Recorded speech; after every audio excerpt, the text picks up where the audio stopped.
Homeland 3 BHK premium gated community apartments at Balanagar near Kukatpalli Y Junction. ఏ రోజే site visit చేయండి, మీ కలల ఇంటిని book చేసుకోండి.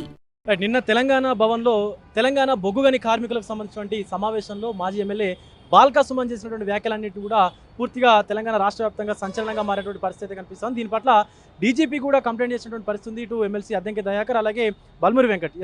ప్రస్తుతం మనతో పాటు ఎమ్మెల్సీ దయాకర్ ఒకసారి మాట్లాడదాం. ఇటు దయాకర్ గారు, ప్రధానంగా డీజీపీకి అయితే కంప్లైంట్ చేశారు, ఇటు సుమన్ పైన చర్యలు తీసుకోవాలని చెప్పేసి. అసలు ముఖ్యంగా ప్రభుత్వం అంటే అటు ప్రతిపక్షంలో ఉన్నటువంటి పార్టీ పెద్దలకు తెలియకుండా ఇదంతా జరిగిందంటారా? నేను అందుకనే కేసీఆర్కి తెలియకుండా కేటీఆర్, సుమనో, హరీషో ఇంకెవరో మాట్లాడరు. ఇది కేసీఆర్ యొక్క విధానమా, కేసీఆర్ యొక్క పార్టీ విధానమా?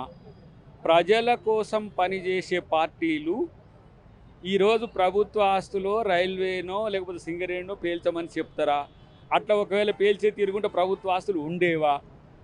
మీ హయాంలో ఎన్ని రకాల అకృత్యాలు చేసిండ్రు. ఇప్పుడు అన్ని సమస్యలు పరిష్కరిస్తుంటే ఇంత అసహనానికి 2.5 సంవత్సరాలకే మీరు పెట్టరేగిపోతున్నారంటే మీరు ఒక రాజకీయ పక్షంగా సక్సెస్ అవుతున్నారా, ఫెయిల్ అవుతున్నారా అనేది మీరు ఆత్మపరిశీలన చేసుకొని చెప్పి వాళ్ళకి హితవు చెప్తున్నా. నిన్న ఇటు సంచలనమైనటువంటి కామెంట్స్, అటు సింగరేణి భవన్ని పేల్చేయడమా లేకపోతే రైల్వే ట్రాక్ని పూర్తిగా ధ్వంసం చేయనట్టు కూడా మాట్లాడే సందర్భం ఉంది. కానీ ఈరోజు అదే బాల్కా సుమన్ తెలంగాణ భవన్లో ప్రెస్ మీట్ పెడుతూ అదంతా కూడా ఫ్యాబ్రికేటెడ్ వీడియో, నన్ను కావాలని చెప్పి ప్రజల్లో నా పైన దుష్ప్రచారం చేస్తా ఉన్నారు సోషల్ మీడియాలో అంటూ కూడా చెప్తారు. ఇది పిరికితనం కాదా?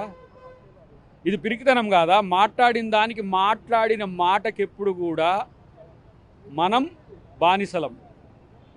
నీ గుండెల్లో దాచుకుంటే దానికి నువ్వు రాజు. మాట్లాడిన మాట కట్టుబడి ఉండాలి. కానీ పిరికితనంతో తుర్రుమని పారిపోతా అంటే ప్రజలు చూడలేదా? లేకపోతే దాంట్లో మీ సోషల్ మీడియా వీడియోల్లో లేదా? అవి బయట పెట్టండి, ఇవన్నీ పక్కన పెట్టండి. మీ సోషల్ మీడియాలో మాట్లాడిన దాన్ని ఒకసారి మీరు డిస్క్లోజ్ చేయండి, అప్పుడు మీ దొంగతనం తెలుస్తుంది. కాబట్టి నేనేదో ఏంది సుమన్ ఏదో ప్రపంచాన్ని ఉద్దేశించి మాట్లాడుతుంది లేకపోతే ఇదేదో చేస్తున్నాను కాదు. కేసీఆర్, కేటీఆర్ చెప్పింది మాట్లాడేటప్పుడు ప్రజాకోణం కూడా ఆలోచించుకోవాలి. ఇప్పుడు మేము మాట్లాడతాం, మా పార్టీ చెప్పింది మాట్లాడతాం, మా రేవంత్ రెడ్డి గారు, మా ముఖ్యమంత్రి గారు చెప్పింది మాట్లాడతాం, మా ప్రభుత్వం యొక్క ఆలోచన ఏందనేది మాట్లాడతాం. కానీ ఉద్దేశాలు పార్టీవి, ప్రభుత్వానికి చెప్తాం. కానీ పేల్చమని కూల్చమని చెప్తే మనం నాయకులం ఎట్టయితాం, దొంగలం అవుతాం కదా. అంటే మీరు ఇందాక డీజీపీ ఆఫీస్కి రాకముందే అక్కడికి ఇన్ఫర్మేషన్ వెళ్ళింది, ఎమ్మెల్సీలు వస్తూ ఉన్నారు డీజీపీని కలవడానికి అంటూ కూడా సుమన్ మాట్లాడారంటూ కూడా మాట్లాడింది. అదే ఇప్పుడు అంత బలుపు, అంత అహం ఉన్నది ఎమ్మెల్సీలకేందో విప్పులకేందో. ఆయన కూడా విప్పుగా ఎలగబెట్టినట్టున్నది. అదేందో తేడా కూడా తెలియకుండా విప్పులేందో ఎమ్మెల్సీలో తెలియక అదొకటైతే ఫస్ట్ మేము పోవాలి కదా. డీజీపీని కలవకముందే కలిసిరు, కంప్లైంట్ చేసిరు, నన్ను అరెస్ట్ చేస్తారని చెప్పినంటే కన్ఫెషన్ ఉంది కదా. అంటే ఏంది, తప్పును అంగీకరించినట్టే లెక్క కదా. ఫస్టే పోకముందే వచ్చిందంటే ఫోన్ ట్యాపింగ్ చేస్తురా? ఇంకా ఉన్నాయా మీ దగ్గర పరికరాలు?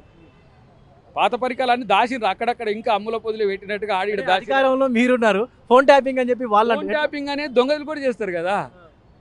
నీ మీద నిఘా కూడా పెడతారు కదా.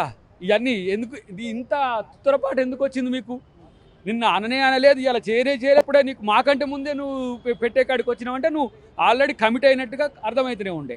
అంటే ఫైనల్గా డీజీపీ ఏం చెప్పారు, మీరు ఎలాంటి కంప్లైంట్ చేశారు ఇటు సుమన్ పైన? మేము కంప్లైంట్ చేసిన విషయం మీద చట్టబద్ధంగా, న్యాయబద్ధంగా, రాజ్యాంగబద్ధంగా వ్యవహరిస్తానని చెప్పడం జరిగింది. కానీ ఒక పార్టీ నాయకులు ఇట్లా మాట్లాడితే, ఇప్పుడు ఒక అగంతకుడు అక్కడ మేము బాంబు పెట్టినాము, లేకపోతే గాడగా వేలు చేస్తాము, లేకపోతే ఎయిర్పోర్ట్ ఫ్లైట్లో అది ఉంది అని చెప్తారు. ఒక లెక్క దానికి ఒక అగంతకుడు ఉంటాడు, వాడు ఎవడో అడ్రస్ లేనోడు ఉంటాడు. మీకు పార్టీ ఉంది, అడ్రస్ ఉంది, మీరు ఒక నాయకులు, మీకు ఒక నాయకుడు అంటే వాడు కేసీఆర్ అంటే వాడు ఉన్నాడు.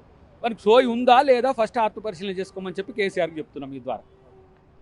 ఇటు కావాలని చెప్పి తెలంగాణ ప్రజల్లో విద్వేషాలు రెచ్చగొట్టేందుకే ఇటు బాల్కా సుమన్ ఈ వ్యాఖ్యలు చేశారంటూ కూడా ఇటు ఎమ్మెల్సీ అలాగే విపైనటువంటి అద్దంకి దయాకర్ అయితే చెప్తా ఉన్నారు. ఇటు బాల్కా సుమన్ చేసినటువంటి వ్యాఖ్యలపైన బీఆర్ఎస్ పార్టీ అధినేత కేసీఆర్ కూడా ఒకసారి ఆత్మపరిశీలన చేసుకోవాలంటూ కూడా హితవు చెప్తున్నటువంటి సిచ్యువేషన్స్ అయితే కనిపిస్తూ ఉన్నాయి. వీడియో జర్నలిస్టు కృష్ణతో విజయ్, బిగ్ టీవీ, డీజీపీ కార్యాలయం వద్ద నుండి.